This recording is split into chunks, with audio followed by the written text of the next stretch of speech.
بالله من الشيطان الرجيم بسم الله الرحمن الرحيم الحمد لله والصلاة والسلام على رسول الله سيدنا محمد وعلى آله وأصحابه أجمعين. الله سبحانه وتعالى çeksiz şükürler, maqtallar bolsun, süyüktü Peygamberimiz Muhammed sallallahu aleyhi ve sellem'e salam salavatlar bolsun. Assalamu aleykum, hurmatly musulman yurtugandar. Bugünkü Cuma gününüzler mübarek bolsun. Bugünkü sizlerge ayta turgan hutba bayanımız ıntımak birimdik tuğrasında. Allah subhanahu wa ta'ala öz Kur'an-ı Kerim'de Al-İmran suresinin 103. ayetinde bunday dep qayralar. Estağfirullah. وَاعْتَصِمُوا بِحَبْلِ اللّٰهِ جَمِيعًا وَلَا تَفَرَّقُوا صَدَقَ اللّٰهُ الْعَظِيمُ. Barыңар Allah'ın cibin gana karmanıp, bölünüp jarılbagıla. Allah Taala qaysı joldan жүрgüle degen bolsun. Qaysı joldan.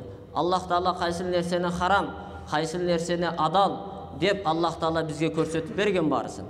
Allah Taala'nın cibine gana karmap, emne kılbagıla deyt, bölünmögüle deyt. Eskertip жатат. Bölünmögüle. Uru bolup. Uru bolup bölünmögüle. Allah Taala da Hucurat suresinin 13. ayetinde bunday dep qayırlar. Estağfirullah. Ya eyyuhen nasu inna halaqnakum min zekeri ve unsa ve cealnakum şu'uben ve qabaila lita'arafu inna akramakum indallahi atqakum innallahu alimun habir. Sadaqallahul azim. Ey adamlar, biz sizlerdi ayaldan jana erkekten kılıp jarattık. Bir ayal erkek kılıp jarattık. Oşonda ele biri-biriňerdi tanıp biliş üçün, biri-biriňerdi tanıp biliş üçün sizlerdi urularga jana ellerge bölüp koyduk deydi. Allah Taala'nın aldında sizlerden en darajası uluğuңар bul Allah'a takvalık kılgan adamlar dedi. İnnallahu alimun habir. Elbette Allah Taala bardık nerselerdi bilүүчү, jana Allah Taala bardık nerseden habardar. Bardık nerseni jaratkan bilip durат. Allah subhanahu wa ta'ala öz ayatlarında uşul birimdik tuğrasında bölünmögülü, bölünüp jarılbagıla, uru bolup bölünmögülü dep bul jakta ayatında eskertip ketti. Urmаттуу musulman bir tuğanlar, alamda bolup жаткан çırçataqtar, uruş talaşlar, özüçünün barısı bizdin negizgi tegibizdi bilbegendikten. Negizgi tegibizdi bilbegendikten uşul çırçataq bolup kelip жатат. Yeme ынтымак menen birimdikке kelsek. Ынтымак деген emne degen? Ынтымак деген bul özüne köp nerseni kamtıp alат. Ынтымак деген bul üy-бүлөнүн ortasındагы болгон ынтымак. Ата-эненин ortasındагы болгон ынтымак. Üy-бүлөнүн ortasındагы болгон ынтымак. Tuğandardın ortasındagы болгон ынтымак. Bulardın bарын ушундай köp nerseni özüne kamtıp alат ынтымак birimdik деген. Andan dagı ulutlar arasındagı ынтымак, urular arasındagı ынтымак, жалпы эле мамлекет ортосундагы ынтымак да айтылат. Эми караңыздар, азыркы учурда чыр-чатактар болуп келип жатат. Негизи эле ынтымак ушул жогоруда айттык 4 нерседен куралат. Биринчиси üy-бүлөнүн ортосундагы ынтымак. Üy-бүлөнүн ортосундагы болгон ынтымак. Бул кичинекей бир мамлекет. Караңыздар, эгерде üy-бүлөдөгү ынтымакты сактай албайбы, өзүнүн üy-бүлөсүн ынтымакка чакыра албайбы, анда бул коомду Кыргызстанды ынтымакка чакыруу кыйын. Ошондуктан биринчи эмнеден башташ керек? Üy-бүлөдөн башташ керек. Андан кийин ата-эненин ортосундагы ынтымак. Азыркы учурда карайлы, ата-эненин ортосунда болгон ынтымак жок. Баласы менен атасы, баласы менен энеси, баласы менен атасы ушинтип бири-бири менен урушуп, жетимдер, карылар үйүнө ташталып жаткан ата-энелер көп. Кийинкиси бул туугандар арасындагы ынтымак. Бир туугандардын ортосундагы ынтымак. Азыркы бир туугандар башка эл ары турсун, алысыраак туугандар. Бир туугандардын ортосундагы ынтымак жок болуп кетти. Үй бүлөнүн ортосундагы ынтымакты сактай албаса, туугандыктын ортосундагы ынтымакты сактай албасак, андан кийин ата-энебиздин ортосунда ынтымак болбосо, туугандардын ортосунда ынтымак болбосо, мамлекетибизде кандай ынтымак болот? Элди кантип ынтымакка чакырабыз? Ошондуктан ушул мамлекетибиз ынтымак, биримдикте болуш үчүн биринчи эмнеден башташ керек? Бир туугандан, үй бүлөдөн. Бир туугандар менен ынтымакты бекем кылыш керек. Андан кийин ата-эне менен, андан кийин алыскы туугандар менен. Кечеги каргашалуу окуяда Баткен менен Тажиктин ортосундагы уруш талашта. Бул жакта бир тууганыбыз айтып атпайбы? Баткенде канчадан бери уруш болот, ошол жер тажиктерге берип салбайбы деп. Тажиктерге берип салбайбы дейт. Өзүнүн элини, жерине күйбөгөн адам кимге күйөт анан? Өзүбүздүкүлөр ушинтип бөлүп жарып атса, Баткенди ошентип жесирдей кылып бөлүп атса, кандай ынтымак болот анан элибизде, жерибизде?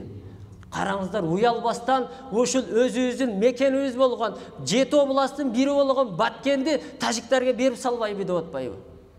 Кана мекенге болгон сүйүү, элибиз, жерибизге болгон сүйүү ошондой болобу?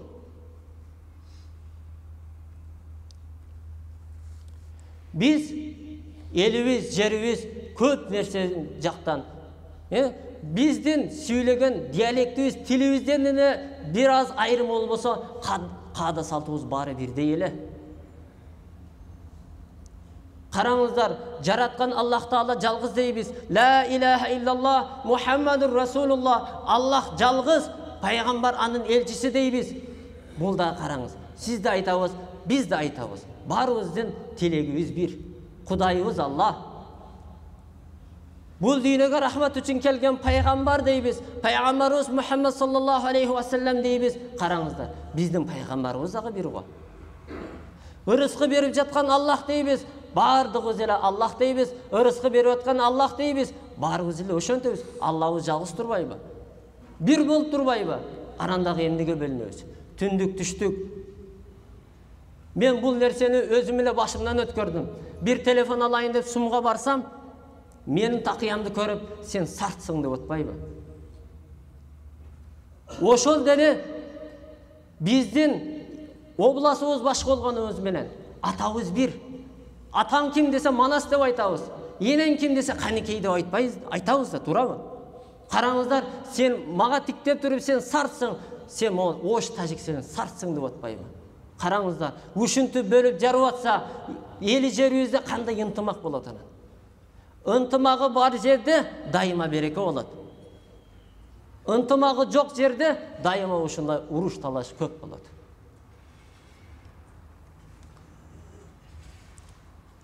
Биз Кур'анды окуйбуз, намаздарда кошобуз, намазга, бирок карманган Кур'аныбыз бир, жалпыбыздын Кур'анга кармаган Кур'аныбыз бир болуп атса, тутунган мазхабыбыз дагы бир болуп атса, бара турган жерибиз, кие турган кийимибиз, бара турган жерибиз бир болуп атса, кандай бөлүнөбүз анан?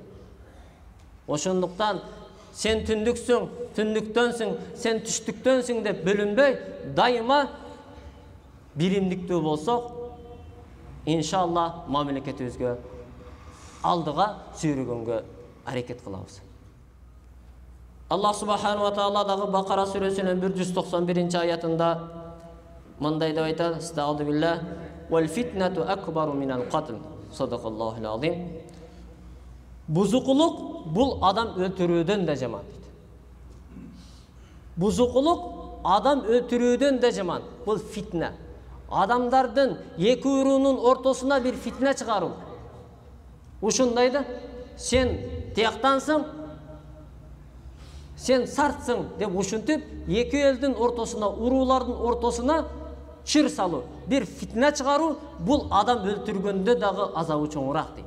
Себеби бир адамды өлтүрөт, бир адамды өлтүрсө, ал бул эгерде фитне чыккан болсо, бул жерде уруш берсе мындан көп фитне чыгып кетет. Ошондуктан адам өлтүрүүдөн дагы азабы чоңураак дейт.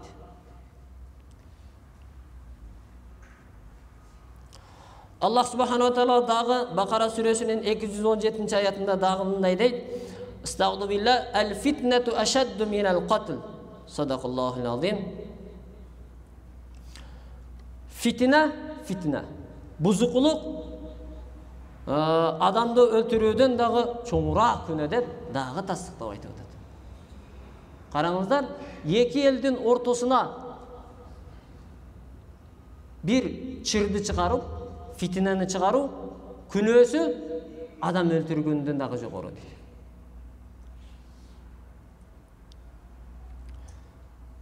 Аллах субхана ва таала да Худжурат сүрөсүнүн 10 аятында мындай дейт: "Иннамал муъминуна ихва фа аслиху байна ахвайкум ваттакуллаха лааллакум турхамун." Садакаллахул азим. Аллах субхана ва таала айтып жатат: "Албетте момундар бул бир тууган. Момундар бир тууган. Силер бир тууган ортоңордо мамилени түздөгүлө.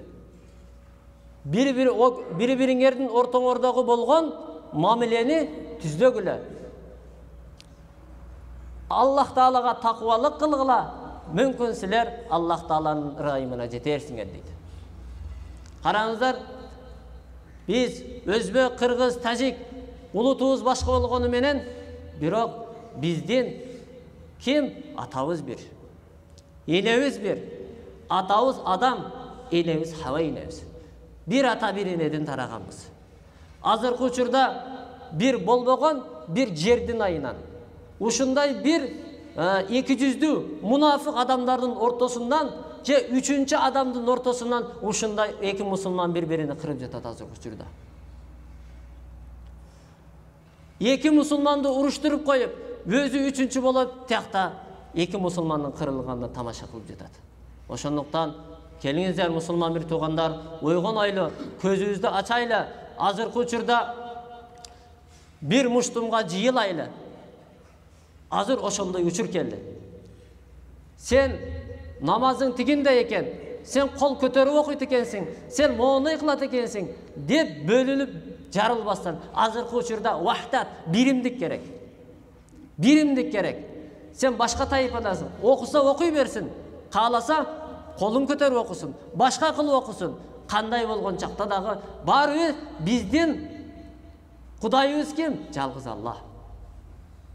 Жаратканыбыз бир, атабыз бир, энебиз бир. Ошондуктан бөлүнүп жарылбастан ушундай момун мусулмандар бириккенге аракет кылайлы.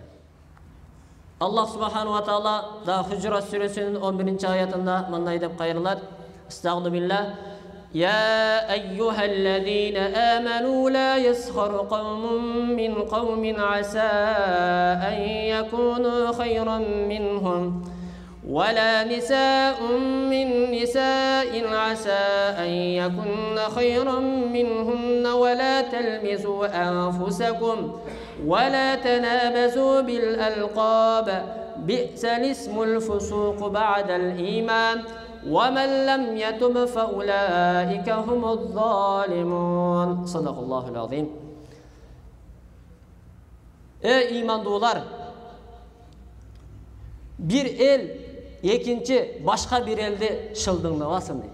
Аллах Таала өзүнүн китебинде айтып жатат. Bir el башка bir eldi шылдыңдабасын. Анткени балким ошол шылдыңдап аткан эл тигилерге караганда мыктыраактыр дейт. Шылдыңдап жаткан эл балким алардан мыктыраактыр дейт.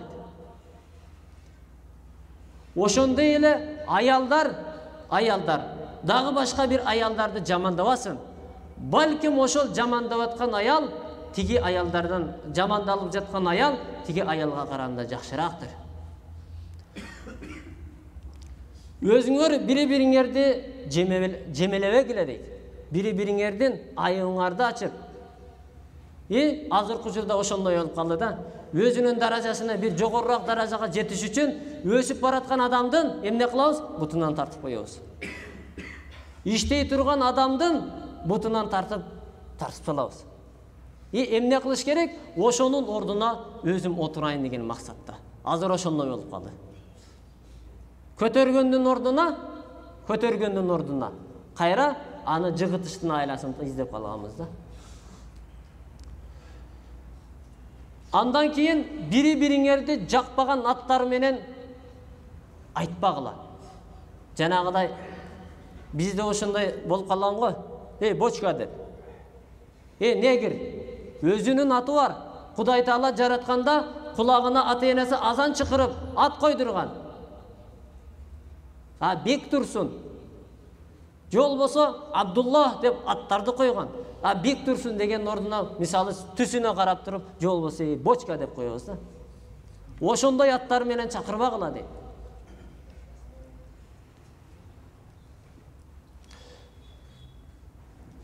Бисал исмул фусук ба'дал иман. Иманга келгенден кийинки бузукулук бул кандай ипылас. Кимде ким тобо кылбаса, демек алар кимдер дейт? Залымдар дейт. Бирөөдү жамалда, бирөөнү тилдедиби, бирөөнүн артынан сүйлөдүбү, бирөөнүн артынан гыйбат кылдыбы, артынан тобо кылбаса, анда алар залымдар дейт. Алар залымдар дейт.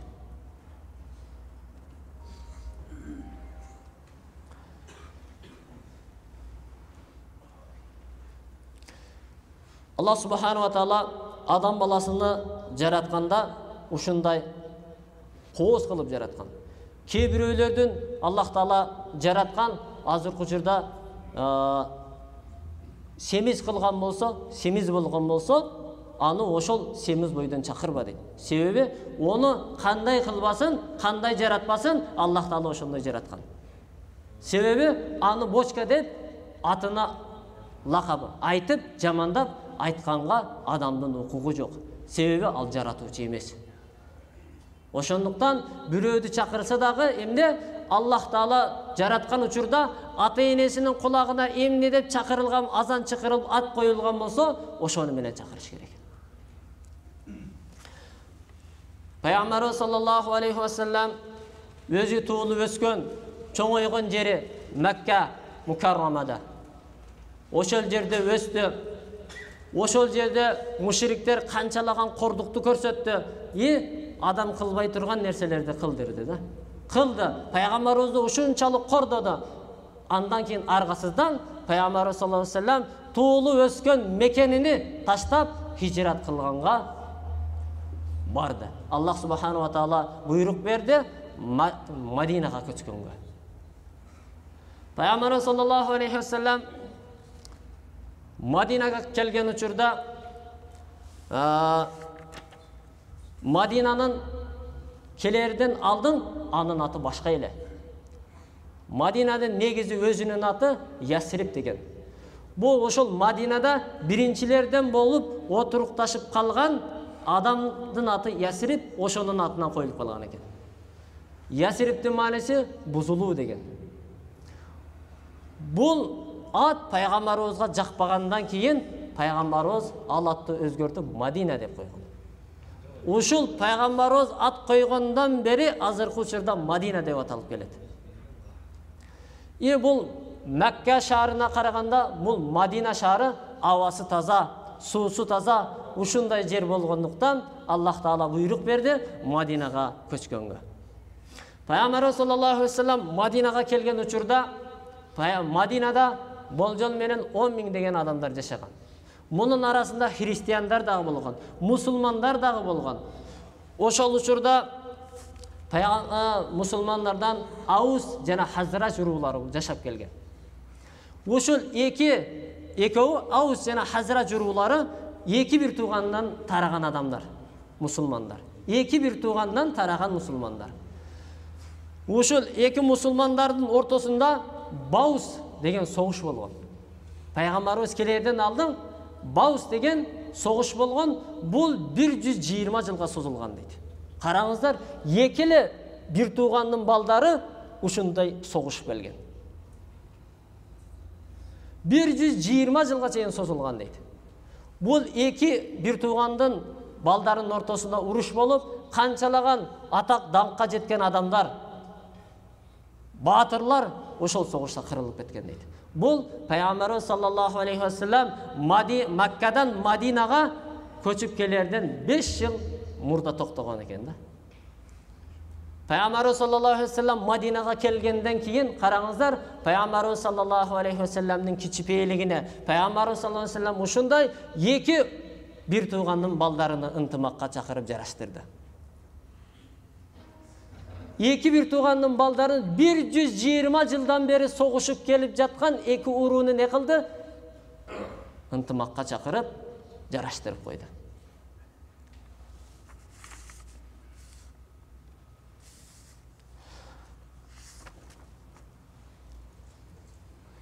Эки үй бүлөнү жараштырып, ушундай ынтымак болгондон кийин Мадина күндөн күнгө өскөн да. Бул эмден себебинен Пайгамбарыбыз саллаллаху алейхи ва саллям келди, эки бир тууганды ынтымакка чакырды, андан кийин ынтымактын берекесинен мусулмандардын саны ошол жерде көбөйгөн. Андан кийин Пайгамбарыбыз саллаллаху алейхи ва саллям Маккадан келген мухажирлер менен, хижрат кылган келген адамдар менен, мусулмандар менен ансарлар, Мадинада жашаган ансарлардан 45 мусулманды бири-бирине бир тууган кылып жарыялаган. Бир тууган кылып. Караңыздар, кийгенге эч нерсе кийими жок. Качып чыккан адамдар да, хижрат кылып келген адамдар. Кийгенге кийими жок, жегенге эч нерсеси жок. Ошондой келген адамдарды ынтымакка чакырып, бир туугандыкка чакырган Пайгамбарыбыз саллаллаху алейхи ва саллям. Алар жегенге жей турган нерсесини берген, жашайганга турак жай берген бир тууганбыз дейт. Иннамал муъминуна ихва. Албетте мусулмандар бир тууган. Ошентип мухажирлер менен ансарларды Пайгамбарыбыз саллаллаху алейхи ва саллям 45 мусулманды бири-бирине бир тууган кылган. Алардын ичинен айтсак, Абдурахман ибн Ауф. Абдурахман ибн Ауф, бул билесиздер, бул Пайгамбарыбыз саллаллаху алейхи ва саллям бул дүйнөдө тирүү кезинде бейиш менен сүйүнчүлөнгөн сахабалардын бири. Абдурахман ибн Ауф. Бул кимге? Саад бин Рабиянын менен экөөнү бир тууган кылган. Бир тууган деп жарыялаган, бир тууган деп. Анан Абдурахман бул Саад бин Рабия бул ушунда мал мүлкү көп сахабалардан болгон да. Абдурахман ибн Ауфга менин мал дүйнөм көп, менин дүйнөмдү сен алгын дегенде, эмне деди Абдурахман ибн Ауф? Мага мал дүйнөнүн кереги жок. Мага соода сатык кыла турган жол жобону көрсөт, мага ошол болду деди да. Базарга барып, ошол жол жобосуну көрсөттү. Ошол жол жобосу менен базарга барып, соода сатык кылып, Абдурахман ибн Ауф айтат, караңыздар, бир бергенде 700 төөнү Аллах жолуна садака кылган дейт. Төөнүн астында, үстүндө эмне жүгү болгон болсо соодадагы, ошонун баарысын Аллах жолуна садака кылган дейт. Караңыздар, бир азыркы учурда 100 сом садака кылып койчу десе коркобуз да. Кудду дүйнөбүз азайып кете тургандай. Bir sadaka kılganda 700 төөсүнү üstünde emne tavarı болгон болсо, ошонун барысын Кудай жолуна садака кылган. Караңыздар, Пайгамбарыбыз саллаллаху алейхи ва саллям ушундай эки элдин ортосуну биримдикке чакырып, бир тууган кылып жарыялаган. Караңыздар, biz дагы ушундай биримдиктүү, ынтымактуу болайлы. Себеби биз кимдин үммөтүбүз? Пайгамбарыбыз Мухаммад саллаллаху алейхи ва салламдын үммөтүбүз. Караңыздар, азыркы учурда баткен жергебизде канчалаган үйлөр күйүп кетти. Бир туугандарыбыз жерге наны жок, кийгенге кийими жок. Ушундай калып кетти. Жашаарга жайы жок.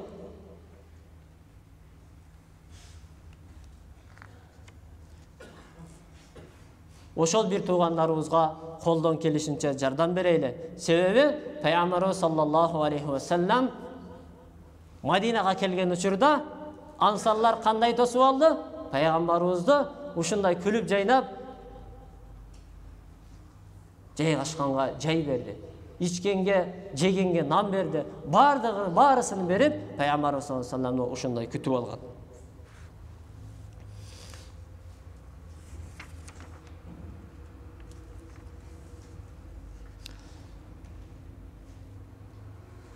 Абу Бакир менен Умар разияллаху анхуну көрүп, Али разияллаху анху капаланат.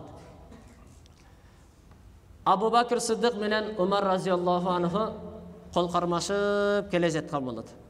Караңыздар, сахабалардын бири-бирине болгон сүйүүгү, бири-бирине болгон ынтымактыгы, кол кармашып келе жатканын көрүп калат.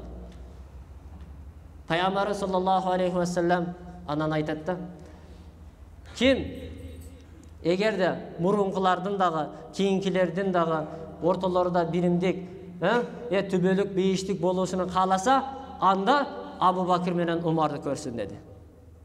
Ушинтип сахабаларды, ансарлар менен мухажирлерди бири-бирине ушундай кылып достоштурган. Анан Али разияллаху анху көзүнө жаш алып: Аллахтын элчиси, бардык сахабаларды бир-бирден кылып шерик кылдыңыз, а менин шеригим жокко, менин досум жокко деп көзүнө жаш алып ыйламсырады. Андан кийин Пайгамбар саллаллаху алейхи ва саллам эмне деди? Али, сен капаланба. Сен менин бир тууганымсың деди. Караңыздар, Пайгамбар саллаллаху алейхи ва саллам канчалык мейримдүү болгон. Канчалык мусулмандарды өзүнүн адеп ахлагы менен динге тарткан. Пайгамбар саллаллаху алейхи ва саллам сен башка улусуң, мен арабмын деп билген жок. Пайгамбар саллаллаху алейхи ва салламдын жанындагы сахабаларды караңыз. Салман аль-Фариси.